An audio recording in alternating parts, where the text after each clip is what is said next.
사사기 6장 11절로 24절까지의 말씀을 함께 찾으셔서 저와 여러분들이 한 절씩 교독하도록 하겠습니다.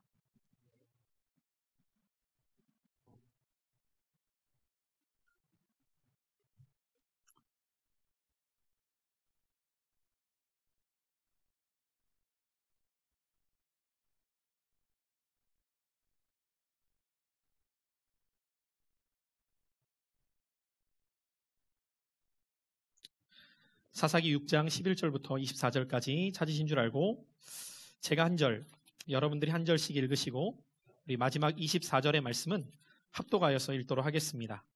제가 먼저 11절을 읽습니다. 여호와의 사자가 아비에셀 사람 요아스에게 속한 오브라에 이르러 상수리 나무 아래에 앉으니라. 마침 요아스의 아들 기드온이 미디안 사람에게 알리지 아니하려 하여 밀을 포도주 틀에서 타작하더니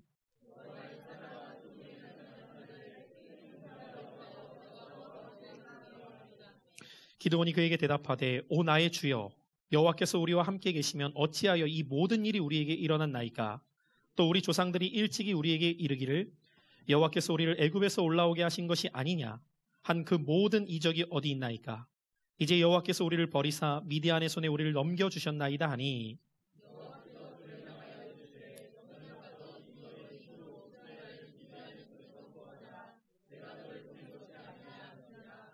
그러나 기드온이 그에게 대답하되 오 주여 내가 무엇으로 이스라엘을 구원하리이까. 보소서 나의 집은 므낫세 중에 극히 약하고 나는 내 아버지 집에서 가장 작은 자니이다 하니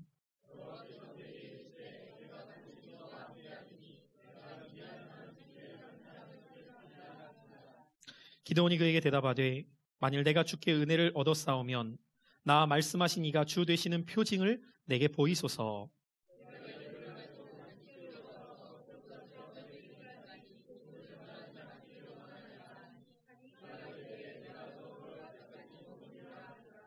기드온이 가서 염소 새끼 하나를 준비하고 가루 한 에바로 무교병을 만들고 고기를 소쿠리에 담고 그걸 양푼에 담아 상수리 나무 아래 그에게로 가져다가 드리매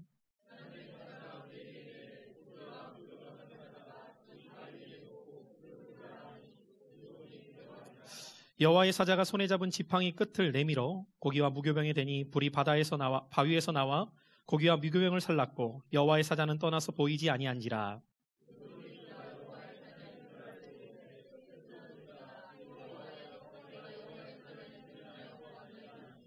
여호와께서 그에게 이르시되 너는 안심하라 두려워하지 말라 죽지 아니하리라 하시니라. 함께 기드온이 여호와를 위하여 거기서 제단을 쌓고 그것을 여호와 샬롬이라 하였더라. 그것이 오늘까지 아비에셀 사람으로 속한 오브라에 있더라. 아멘. 새해에 첫 원하트 예배에 오신 여러분들을 주님의 이름으로 환영합니다.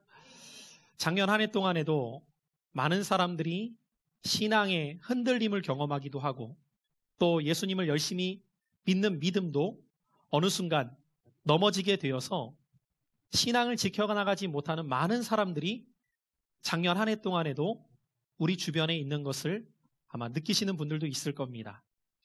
그런데도 불구하고 작년만이 아니라 새해를 시작하며 하나님 앞에서 또다시 믿음으로 살아가려고 하는 여러분들 한 분 한 분이 하나님 나라의 동역자인 줄 믿습니다.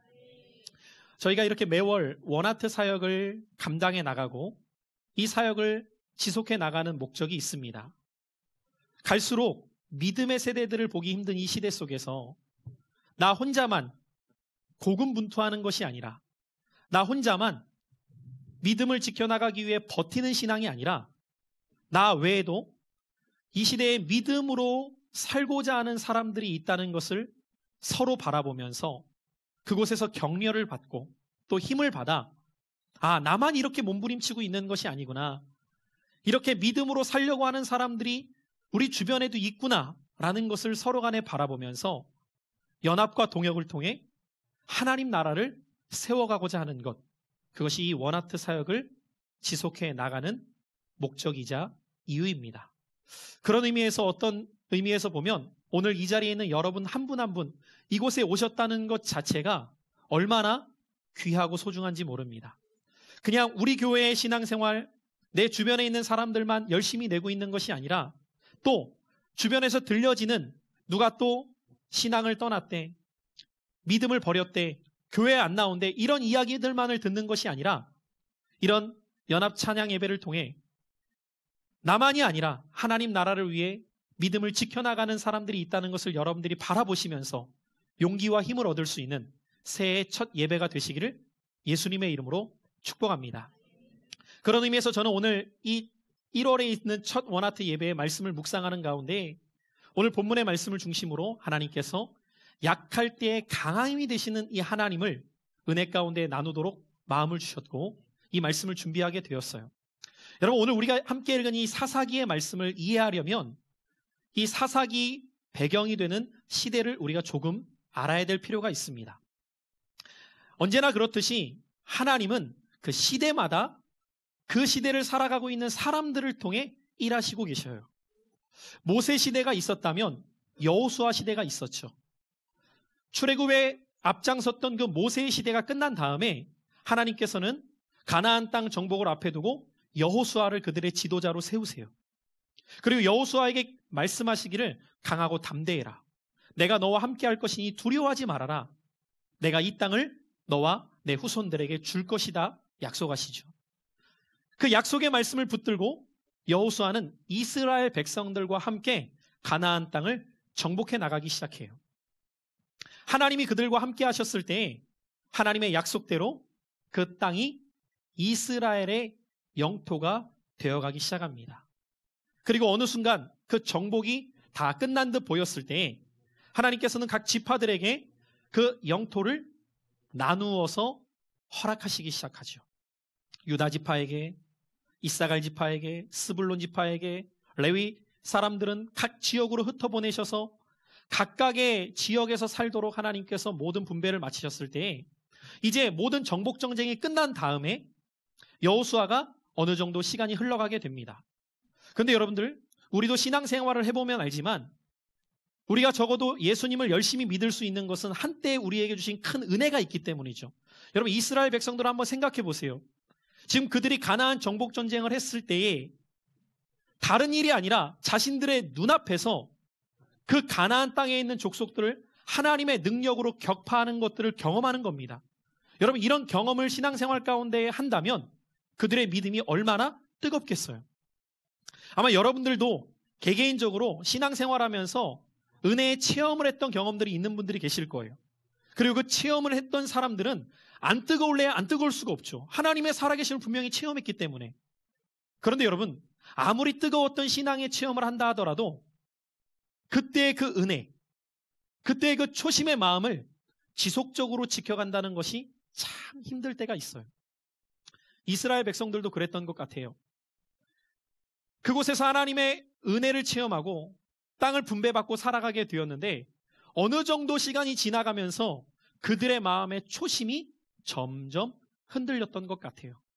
그래서 여호수아는 죽기 전에 그들에게 다시 한번 그들의 신앙을 재점검하며 하나님을 향한 그들의 믿음을 견고하게 세우도록 유언과도 같은 말씀을 여호수아 24장 15절에 이렇게 남겨놓습니다. 자, 한번 우리 이 말씀을 같이 읽어볼까요? 시작. 만일 여호와를 섬기는 것이 너희에게 좋지 않게 보이거든 너희 조상들이 강 저쪽에서 섬기던 신들이든지 너희 조상들이 강 아모리 족속의 신들이든지 너희가 섬길 자를 오늘 택하라. 오직 나와 내 집은 여호와를 섬기겠노라 하니. 여러분, 여호수아가 이렇게 말하고 있었던 것은 그들의 신앙이 견고했기 때문에 이런 말을 했던 것이 아니었죠. 점점 시간이 지나가면서부터 그들의 뜨거웠던 열정, 하나님을 향한 그 마음이 점점 흔들리고 있는 것을 느끼는 겁니다. 사람의 마음이라는 것이 처음의 마음을 그대로 지속했으면 좋겠는데 그럴 수 없는 상황들을 우리는 신앙생활하면서도 많이 경험하게 되죠. 그러니까 여호수아가 마지막으로 유언처럼 이들에게 무슨 말을 남기게 되냐면 너희가 오늘 섬길 자를 택하라. 그 말은 이 가나안 땅의 문화에 그들이 자꾸만 동화되어 가려는 듯한 모습들을 보니까 여호수아가 안타까운 마음으로 너희들에게 하나님이 어떤 일을 행하셨는가를 잊지 말아라 이 말이에요. 그러면서 그들의 신앙을 다시금 불붙게 합니다. 그리고 이 메시지를 듣던 이스라엘 사람들이 다시금 마음의 결심을 하면서 우리는 여호와만을 섬길 것입니다. 이렇게 믿음으로 선언하게 되는 거예요. 자, 이제 여호수아가 이 말을 하고 죽게 되죠. 이제 여호수아 이후의 시대가 새롭게 열리게 됩니다. 그리고 그렇게 결심을 했던 자들이 이어지는 이야기가 바로 오늘 사사시대의 시작이 되는 거예요. 그들은 결심을 했어요. 우리가 여호와만을 섬기겠노라고. 그런데 사사기의 첫 장을 펼쳐보면은 그들의 결심과는 다르게 무엇인가 처음부터 잘못되어져 가는 이야기가 시작이 되는 거예요. 가나안 땅을 그들이 정복해 나갔을 때 모든 족속을 다 정복했던 것이 아니었습니다. 가나안 땅에는 7족속이 살고 있었는데 그들은 하나같이 기골이 장대했어요. 오늘날로 말하자면 덩치가 매우 좋고 키가 이스라엘 사람들보다 컸다는 거죠. 게다가 이미 가나안 땅에 살고 있었던 족속들은 철기 시대가 이미 시작되었어요. 이스라엘은 청동기 시대를 살고 있었던 말렵이었는데 이들은 이미 철기 문화가 시작되어서 무기부터가 다른 거예요. 돌, 칼 들고 갈 때 저쪽에선 다른 무기들을 들고 나오니까 싸울 엄두가 나지 않는 겁니다. 그런데 하나님께서 이스라엘 백성들에게 명하시죠. 너희는 올라가서 저 정복되지 않은 가나안 족속들을 깨부셔라. 처음부터 그들이 이 가나안 땅을 정복할 수 있었던 것은 자신들의 힘이 아니었어요. 하나님이 그들과 함께 하셨기에 그 땅에 들어올 수 있었죠. 그런데 점점 시간이 지나가면서 여호수아가 죽은 이후에 하나님께서 그 남은 족속들을 점령하라고 할 때 하나님이 그 모든 가나안의 족속들을 멸절시키라고 하자 이스라엘 백성들이 그 말씀에 순종하지 않습니다. 여러분, 여기에서 우리는 두 가지 측면을 생각해 봐야 돼요. 하나님께서 왜 그토록 잔인하게 이미 다 어느 정도 끝났으면 남은 족속들이 있어도 그냥 놔둬도 좀 되지 않을까? 근데 왜 그토록 하나님은 완전히 그 남은 족속들을 멸절시키라고 하셨던 것일까? 이것을 전문적인 용어로 헤렘이라고 얘기합니다. 거룩한 전쟁이라고 해서 한 사람도 남기지 말고 다 죽이라는 거예요.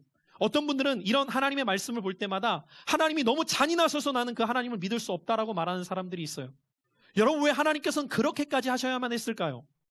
아니, 어느 정도 이미 영토를 다 확보했고 그 조금 남아있는 족속들 살려둬도 되지 않을까? 근데 왜 하나님은 그렇게까지 끝끝내 한 사람도 남기지 말고 다 죽이라고 하셨던 걸까? 그 이유를 사사기 2장은 이렇게 말하고 있습니다. 그들을 남겨두게 될 때에는 지금은 너희가 이 땅에 거주하고 지금은 너희가 그들을 다스리는 듯 보이지만 점점 그들의 세력이 강해져서 너희의 가시가 될 것이고 더 넘어서서는 시간이 흐른 다음에는 그들이 너희를 다스리게 될 것이기 때문이다.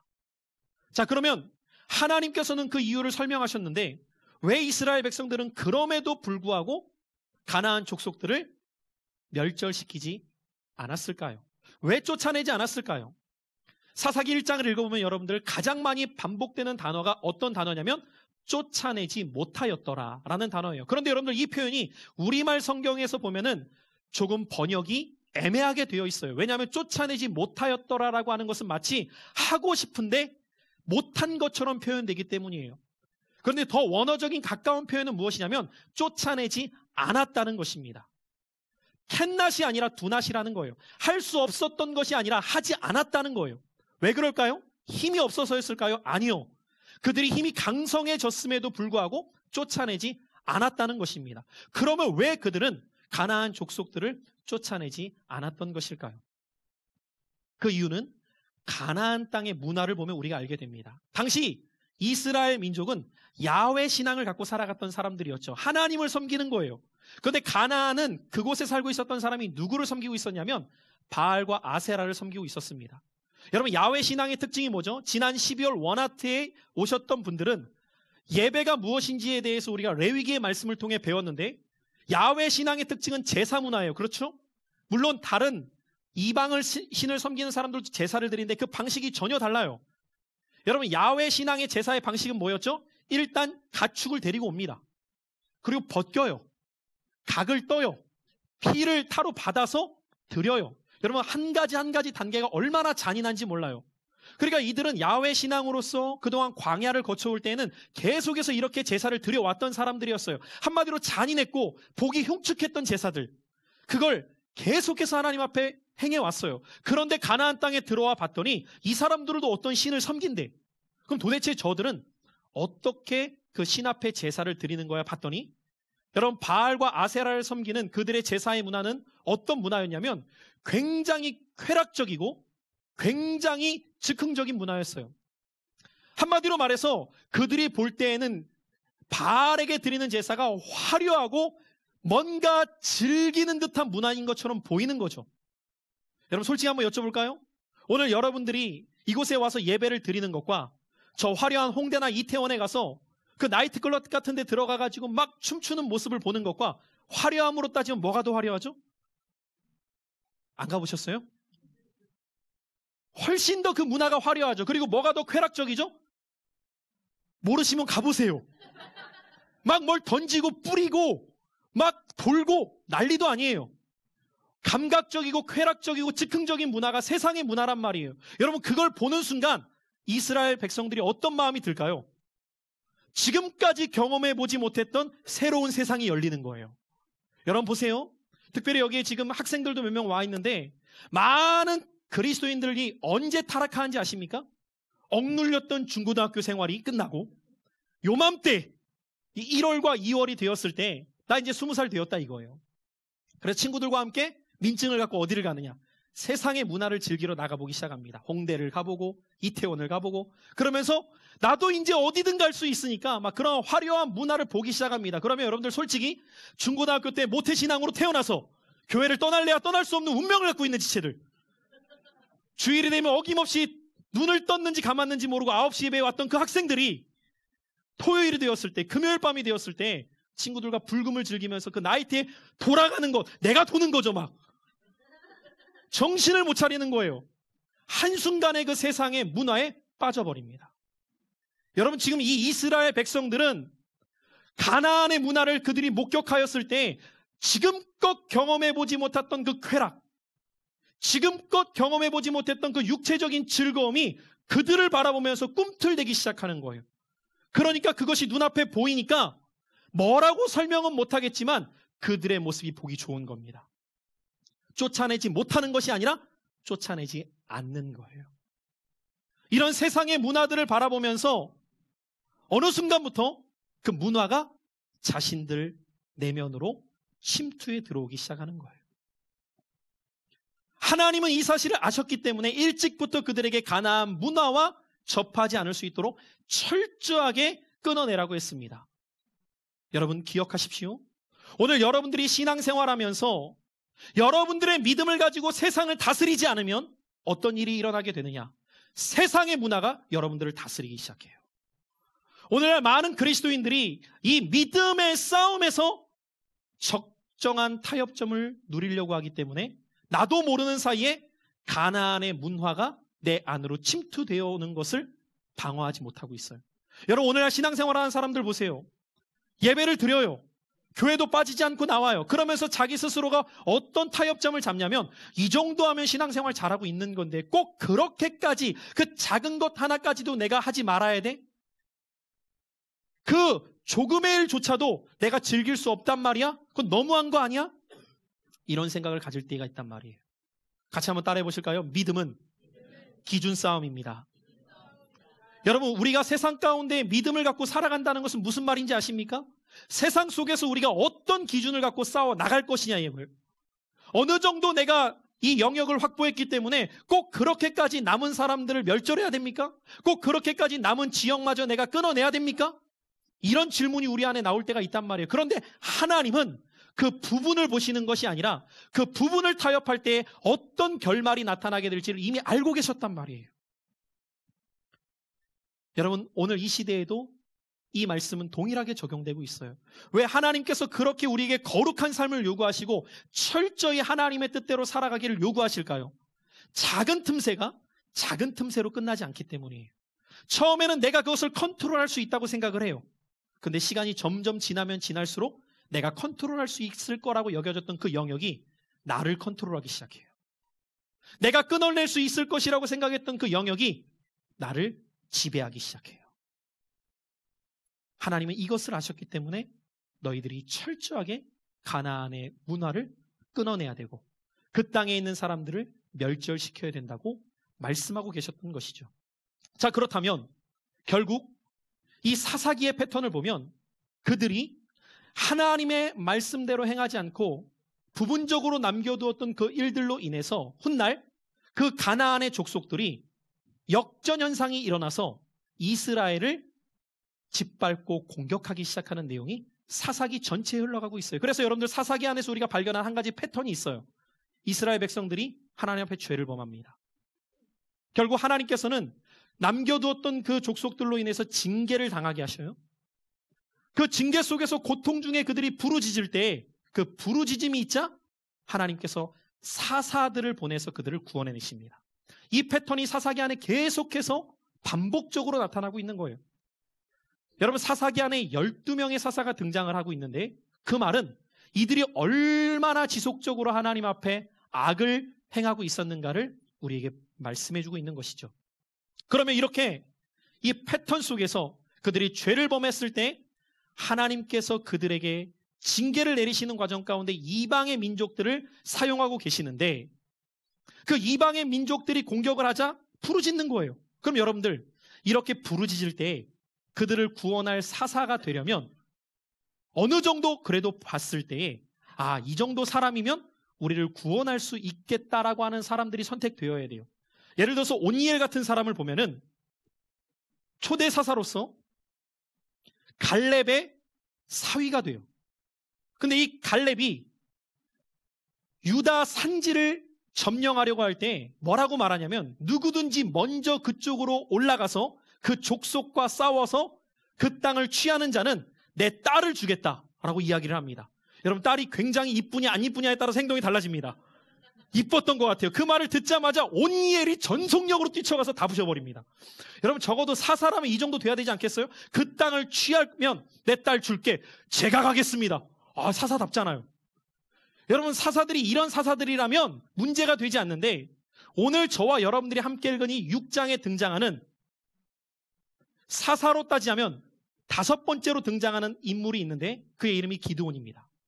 그런데 여러분, 이 기드온이라는 사람이 오늘 성경에 처음 등장하는 장면을 보면 정말 이해되지 않는 모습으로 등장을 해요.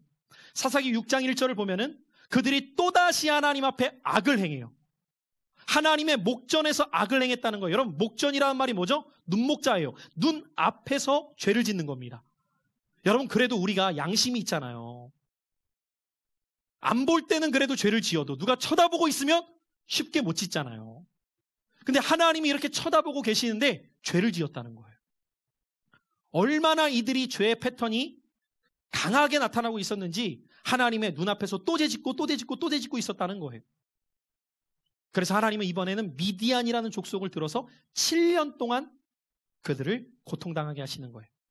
그러니까 그들이 그 고통이 너무 심하니까 또 하나님께 부르짖기 시작합니다. 자, 그러면 이제 사사가 등장해서 그들을 구원해야 되는데 특이한 것은 여호와의 사자가 이 사사로 택할 자에게 찾아가게 되는데 그가 바로 기드온인 거예요. 그런데 여호와의 사자가 기드온을 찾아갔을 때 기드온이 뭐 하고 있느냐? 오늘 11절이 이렇게 말하고 있는 거예요. 자, 11절 한번 읽어보죠. 시작. 여호와의 사자가 아비에셀 사람 요아스에게 속한 오브라에 이르러 상수리 나무 아래에 앉으니라. 마침 요아스의 아들 기드온이 미디안 사람에 알리지 아니하려 하여 밀을 포도주 틀에서 타작하더니. 여러분들 이 말씀을 그냥 성경적으로 읽으면 이게 무슨 상황인지 잘 이해가 안 되실 거예요. 지금 이게 무슨 상황이냐면 기드온이 포도즙 틀 안에 들어가 있다는 겁니다. 그 포도즙 틀 안에서 뭔가를 먹고 있는 거예요. 왜 이러고 있을까요? 이 포도즙 틀이라고 하는 것은 당시 포도즙을 만들 때에는 실외에서 만들 수가 없어요. 왜냐하면 포도즙이 깨끗하게 만들어지려면 실내에서 만들어야 돼요. 그러니까 집 안이었다는 거예요. 근데 왜 기드온이 그 집 안에 있는 포도즙 틀, 여러분 이 포도즙 틀이라는 것이 보통 3m에서 5m 정도가 되면 사람 한 사람이 충분히 들어갈 수 있는 틀인데 왜 그 안으로 들어갔느냐? 미디안 사람들이 혹시나 먹을 것을 뺏어갈까봐 집 안으로 들어왔는데도 그것도 불안해서 틀 안까지 들어간 거예요. 오늘날로 말할게요. 트리플 A형입니다. 완전 소심한 거죠. 여러분, O형은 보통 어떻게 일하죠? 하고 얘기합니다. 했어. A형은 어떻게 하죠? 해도 돼. 된다라고 하면 뭐라고 하는지 아세요? 진짜 돼. 진짜 된다니까? 정말 돼. 때리고 싶죠. 여러분, 기드온이 그런 사람이에요. 돼. 진짜 돼? 정말 돼? 안으로 들어왔어요. 안 뺏길까? 들어가야지. 들어가면서 먹으면서도 불안한 거예요. 미디안 사람들이 쳐들어와서 먹을 걸 뺏어갈까 봐. 근데 여러분들 지금 기드온이 이렇게 포도즙 틀 안에 들어가서 뭔가를 먹으려고 하는데 여호와의 사자가 하필 그때 찾아와요. 그때 찾아와서 뭐라고 말하느냐? 12절이에요. 한번 보세요. 시작. 여호와의 사자가 기드온에게 나타나 이르되 큰 용사여 여호와께서 너와 함께 하시도다 하매. 지금 여러분 이 상황이 이해가 되세요? 완전 트리플 A형 숨어서 먹고 있는데 큰 용사여 여호와께서 너와 함께 하시도다. 지금 장난쳐요? 다른 상황이 아니에요, 여러분들. 예를 들어서 여러분들 우리의 삶으로 적용해 볼게요. 우리가 세상 속에서 하나님의 말씀을 받았어. 그래서 막 믿음으로 살아가려고 몸부림쳐 세상과 싸워 죄에서 자유를 얻게 하면 마귀들과 싸울지라 막 이러면서 승리하려고 노력할 때 주님이 찾아서 큰 용사여 그러면 얼마나 은혜가 돼요. 근데 말씀은 말씀이고 현실은 현실인 거야. 세상으로 딱 나가서 직장 생활할 때에는 내가 트리플 A형이라서 아무도 내가 예수 믿는지조차를 몰라. 너 교회 다녀? 글쎄요. 아니, 다니냐고? 맞춰보세요. 지금 이런 상황이란 말이에요. 전혀 믿음을 드러내지도 않고 자기가 믿음이 있는지 없는지조차 아무도 알지 못해요. 여러분 이런 상황 가운데 하나님의 사자가 찾아와서 뭐라고 말해요? 큰 용사요. 아니 큰을 빼든 용사를 빼든 큰 겁쟁이요라든가 그쵸? 뭐가 좀 앞뒤가 맞아야 이게 말이 되는데 전혀 앞뒤가 맞지 않는 이야기를 지금 하나님이 행하고 계신단 말이에요. 기드온에게. 이 이야기를 듣자 기드온이 짜증을 내기 시작합니다. 13절이에요. 어떻게 여호와의 사자에게 짜증을 내는지 한번 보세요. 시작.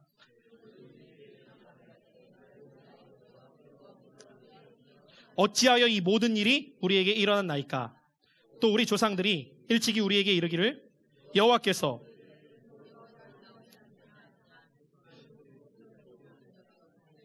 이제 여호와께서 우리를 버리사 미디안의 손에 우리를 넘겨 주셨나이다 하니. 여러분 지금 기드온이 큰 용사여 하나님이 너와 함께 하시도다 할 때 아멘 할렐루야를 하고 있는 게 아니란 말이에요. 지금 뭐라고 말해요? 이렇게 말하는 겁니다. 하나님 당신이 살아계시면 왜 우리 꼬라지가 이렇게 돼야 돼요? 당신이 살아계시면 왜 우리의 모습이 이렇게 돼야 되냐고요? 아니 정말 당신이 함께 하시면 왜 우리가 미디안 때문에 이렇게 고통 당해야 하냐고요? 오히려 여호와의 사자를 향해 원망과 불평과 짜증을 쏟아내고 있는 겁니다. 오늘 이곳에 모인 사랑하는 형제자매 여러분들, 우리도 신앙생활하다 보면 이 기드온과 같은 우리 안에서의 불평과 원망이 나올 때가 있단 말이에요. 여러분 솔직히 우리가 신앙생활하면서 힘들 때가 있죠. 만약에 내가 기도한 것 응답이 팍팍 되고 내가 위기 때마다 하나님이 나타나서 도와주시고 미디안이 오든 블레셋이 오든 하나님이 나타나셔서 격파해 주시면 뭐가 어렵겠어요? 신앙생활하다 우리가 언제 힘들죠? 내가 하나님 앞에 그렇게 원하고 바랬는데 정확히 그 일이 안 일어날 때예요. 여러분 그런 경험 해보실 때 있지 않아요? 예를 들어서 고3 학생이 하나님 앞에 열심히 기도해요. 하나님 이 대학만 붙여주시면 제가 정말 하나님 잘 섬길게요. 떨어져요. 기가 막히죠? 하나님 내가 이 직장만 붙으면 지금보다 내년엔 더 충성하겠습니다. 절대 안 돼요. 하나님 이번에 이 고시만 이번에 이 공무원 시험만 되면 아시죠 주님 10의 3조를 별소리를 다 해도 정확하게 또 떨어져요. 여러분 이게 우리를 힘들게 할 때란 말이에요. 지금 기드온이 그 말하고 있는 거란 말이에요. 당신이 살아계시면 왜 이러냐 이거예요. 당신이 진짜 계신다면 왜 우리의 모습이 이래야 되는 거예요? 내가 기도했던 내용과 끊임없이 맞지 않을 때 우리의 마음 가운데 계속해서 드는 생각 중에 하나는 하나님의 부재를 경험하면서 하나님을 향한 믿음이 떨어지기 시작하죠. 여러분 제가 신앙의 상담을 다양한 사람들과 하다 보면 이런 원망을 토로할 때가 있어요. 저는 하나님 안 믿어요. 왜 그러냐고 했더니 내가 하나님 앞에 그렇게 기도했던 내용이 있었대요. 간절하게. 근데 하나님은 들으시지 않았다는 거예요. 그러면서 뭐라고 이야기를 하느냐? 다른 사람에게는 하나님이 함께 하시는지 모르겠지만 나와는 함께 하지 않아요. 여러분 혹시 이 말씀 앞에 자신도 그런 경험을 했던 분들이 계실지 몰라요. 오늘 내가 바라고 그토록 원했던 것이 어긋날 때 내 안에 하나님을 향한 불신의 마음은 점점 커지는 거죠. 기도원이 그랬어요. 하나님이 정말 계신다면 어떻게 이룰 수 있습니까? 여러분 근데 이 말은 누가 할 수 있는지 아십니까? 하나님을 정말 믿어봤던 사람이 할 수 있는 거예요. 그렇지 않아요, 여러분들?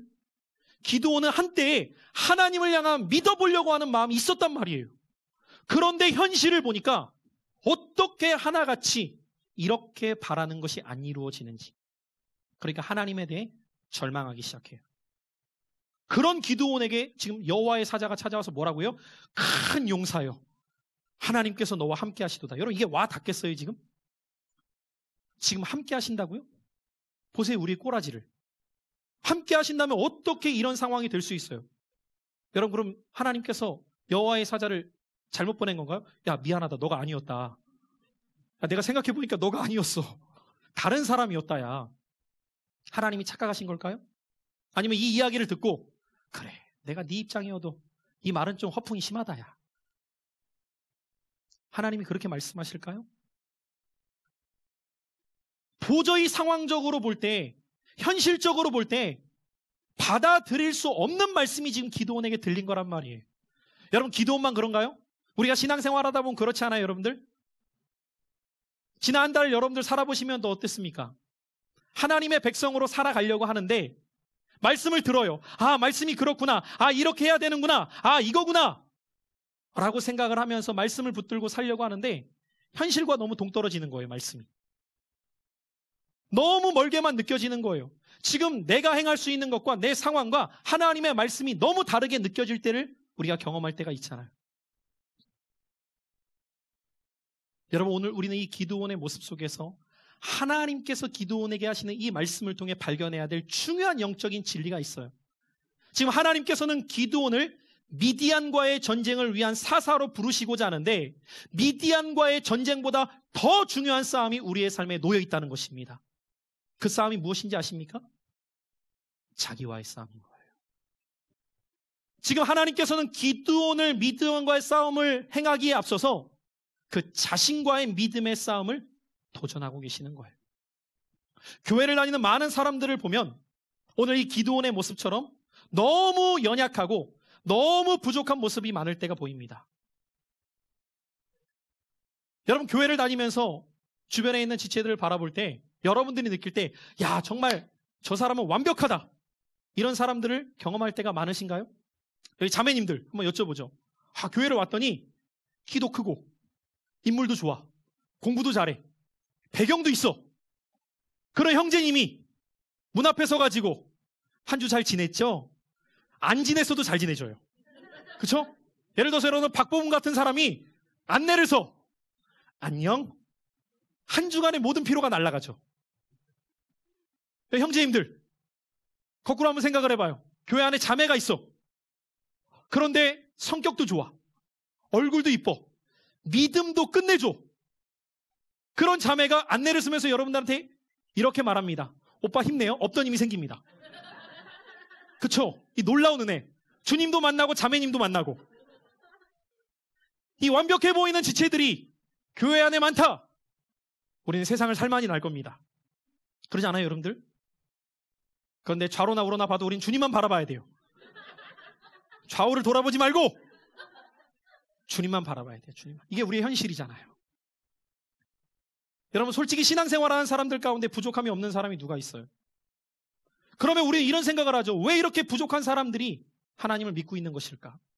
왜 이렇게 약한 사람들이 하나님을 믿고 있는 것일까? 성경은 그에 대한 답을 말씀을 통해 이렇게 기록하고 있어요. 우리 한번 고린도전서 1장 26절 이하의 말씀인데 준비된 말씀을 한번 같이 읽어보겠습니다. 시작. 형제들아 너희를 부르심을 보라. 육체를 따라 지혜로운 자가 많지 아니하며 능한 자가 많지 아니하며 문벌 좋은 자가 많지 아니하도다.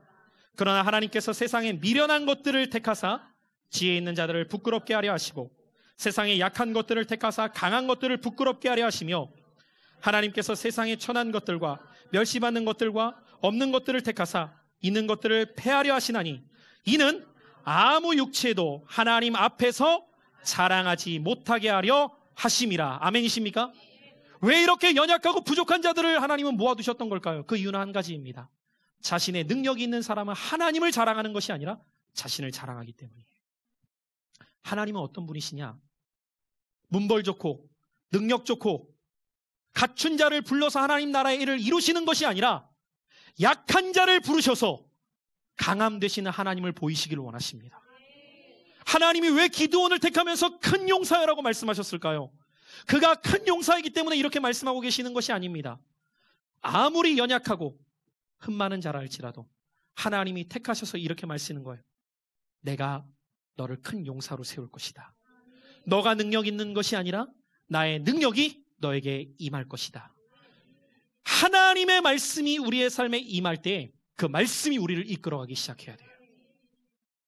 하나님의 말씀을 들을 때 우리는 그 순간부터 자기와의 싸움이 시작됩니다.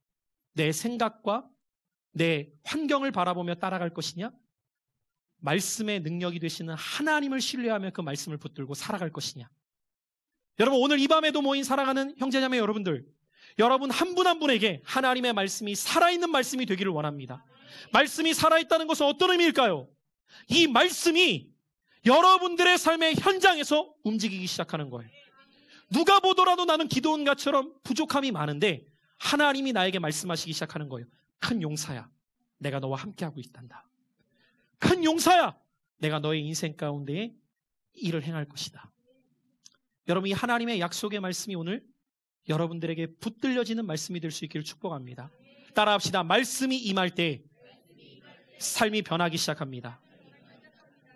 그렇다면 여러분들, 오늘 여러분들이 삶의 현장 가운데 붙드는 말씀이 있습니까? 오늘날 수없이 많은 지체들이 신앙생활을 한다고 하면서 교회까지 와서 하나님의 말씀은 들어요. 그런데 정작 그 많은 말씀 중에서 내가 붙드는 말씀이 있느냐 이거예요.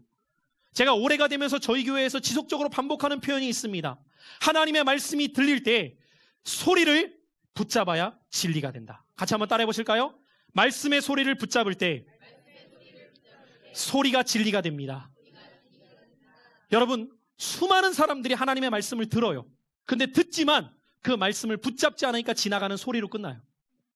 그런데 이 말씀을 내게 주신 하나님의 말씀으로 붙잡을 때 그 소리가 진리가 되기 시작해요. 처음부터 여러분들 하나님은 능력 있는 자들을 택하시지 않았다는 거예요. 약한 자들, 누가 보더라도 그 자신을 바라볼 때에는 이것을 감당할 수 없을 만한 자들을 택하셔서 하나님이 일하시는 것을 보이시겠다는 거예요. 이것이 하나님의 약속이에요.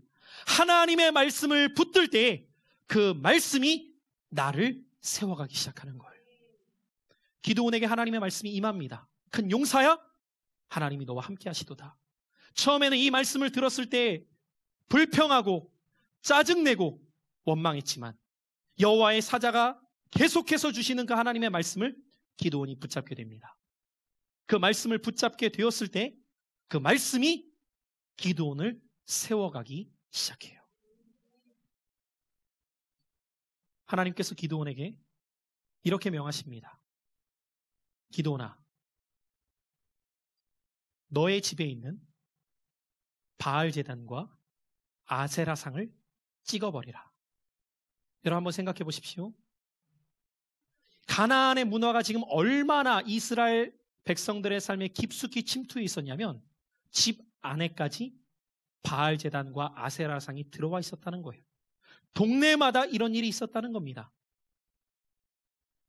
하나님의 말씀이 임하게 되는 자에게 나타나는 삶의 변화 중에 하나는 무엇인지 아십니까?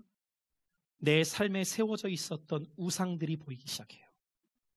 그전에는 이것이 우상인지 아닌지조차 분간하지 못했어요. 영적 분별력이 없는 거예요. 근데 말씀을 붙들기 시작하니까 우상이 보이기 시작하는 거예요. 이 우상을 찍어버리라는 겁니다. 여러분, 말이 그렇지 당시의 바알 제단과 아세라상은 그 동네의 모든 사람들이 섬기던 신이었단 말이에요. 왜 그들이 섬겼을까요? 바알과 아세라가 우리에게 복을 준다고 생각했어요.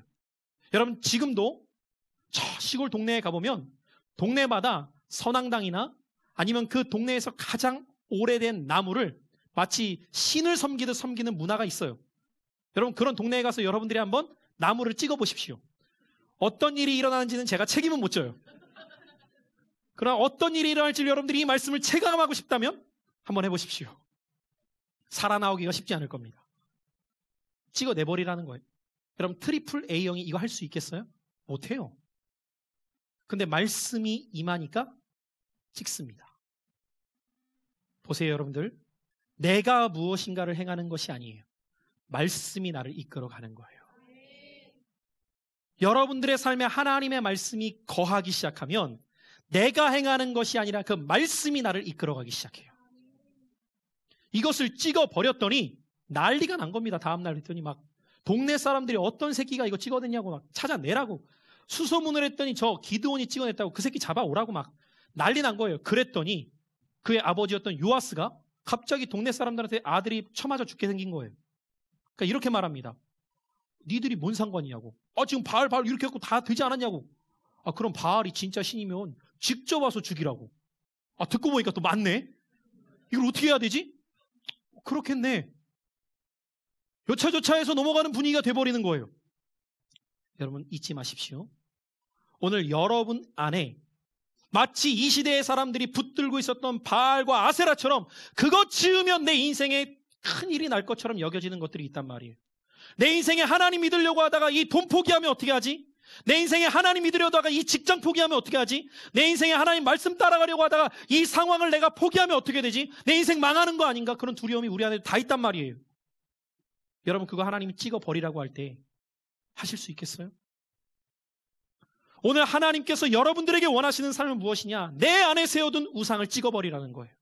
이 당시에는 그것이 나에게 복을 가져다 주는 것이 바알과 아세라였다면 오늘 여러분들에게 그것은 무엇입니까? 그 직장입니까? 오늘 여러분들에게 있어서 이것이 나에게 복을 가져다 준다고 여겨지는 것이 무엇입니까? 죄악된 생활입니까? 하나님은 오늘 그것을 찍어내라고 말씀하시는 거예요. 하나님의 말씀이 임했을 때